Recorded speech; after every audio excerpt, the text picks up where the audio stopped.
First of all, the ultimate straw man, Boris Johnson. So we're going to go through and look at the lies that he has come up with here. And these themes will continue through, so I'm not going to necessarily dwell on them here. We're going to pick into the detail of why they're wrong later on. For starters, he's saying we're building 3 new high-speed lines. Well, by the European definition, that might be correct, because European high-speed lines often are just little segments. But he is not connecting. He is not building. He is building part of HS2, and he is building a very, very small part. Indeed, some of which is kind of abortive. A very small part of Transpennine high-speed rail. 3 new high-speed lines is spin, and it's deliberately it's trying to basically this bit. It's to feed into this thing that he was saying. Keeping my promise to build it between Leeds and Manchester. He is literally not building a new line between Leeds and Manchester. He is building a new line between Manchester and Marsden, which is on the West Yorkshire border, Marsden being the Yorkshire end of Standedge tunnels. So I presume they're going to reuse some of Standedge tunnels, which means that I don't think they'll bore a new tunnel. I think what they'll do is they'll reinstate traffic, possibly even single directional, a bi-die line in one of the former bores, the old bores. There are several bores at Standedge, only one of which is now used. There are 4. 2, I think that's right, there are 2 smaller ones, and then there's the double track one. I think he'll reinstate the line through. I think he'll reinstate the tracks on the other tunnel, and then use the current tunnel as the upgraded one. I think that's probably what will happen. And by the fact that they electrify it, they'll claim that's also high speed. So I think actually the high speed line will be ending the other side of Standedge Tunnel, so it won't be ending in Marsden. So actually it won't even be reaching Yorkshire. But they knew that they needed to reach Yorkshire because that's an important line for them to claim. Extending NPR to Liverpool, York, the Tees Valley, Newcastle. No, well, this is the problem. Okay, for starters, this is the problem with calling something such a stupid fucking name. Don't call things stupid names like NPR, because then anyone can claim anything as NPR. It's like this comes back to why I think it's important to not misname things as Metro. There might be swears tonight, by the way. If that upsets you, then you're in the wrong place. I'm going to keep my cool. I'm sure you'll accept that this, however, might be an enraging process for lots of us, including those of you in the chat. So NPR, which is what we're saying, is the high-speed Transpennine line is not being extended to Liverpool or York or the Tees Valley, Newcastle. So lies. It fully electrifies. What's this got to do with fully electrifying anything? Why is that any of this anything to do with full electrification? Also, that's a lie, because it's not fully electrifying the Midland Main Line. It is not fully electrifying the line right the way up to its end. It's just electrifying bits of it that seem convenient. Talking about upgrades to the East Coast Main Line. It's talking about track improvements.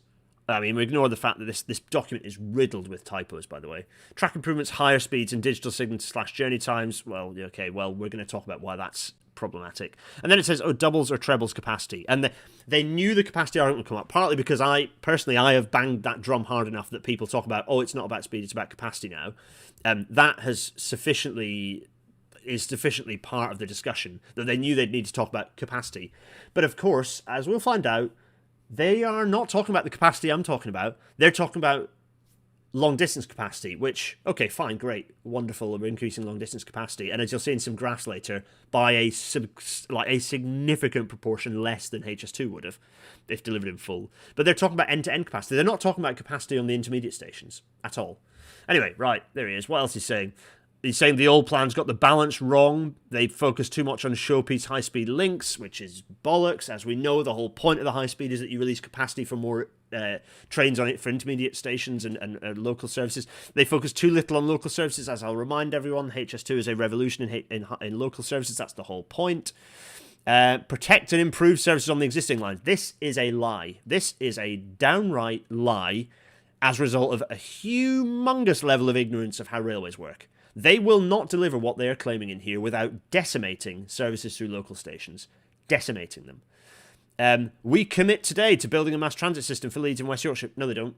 They don't. You go through the small print of this document and the end notes, it's quite clear that it's subject to further study. And in fact, even the money they've committed to the study to develop West Yorkshire mass transit Half that money is for working out how to get HS2 into how to get high-speed trains into Leeds city centre.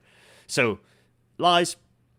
Beyond 2025, because we're spending less than we planned on high-speed rail, there'll be more money for all these things. Also a lie. That's not how economics works, folks. That's not how finances work for a national government. There is not a credit card. There is no limit on how much you can spend. How are we doing? What else is he saying? Levelling up means delivering that bus. Right? I just highlighted that because it was such a bizarre sentence. This is talking about the fact that, it's going to have high-speed trains going through at 200 miles an hour without stopping, when what they really wanted was a decent bus service.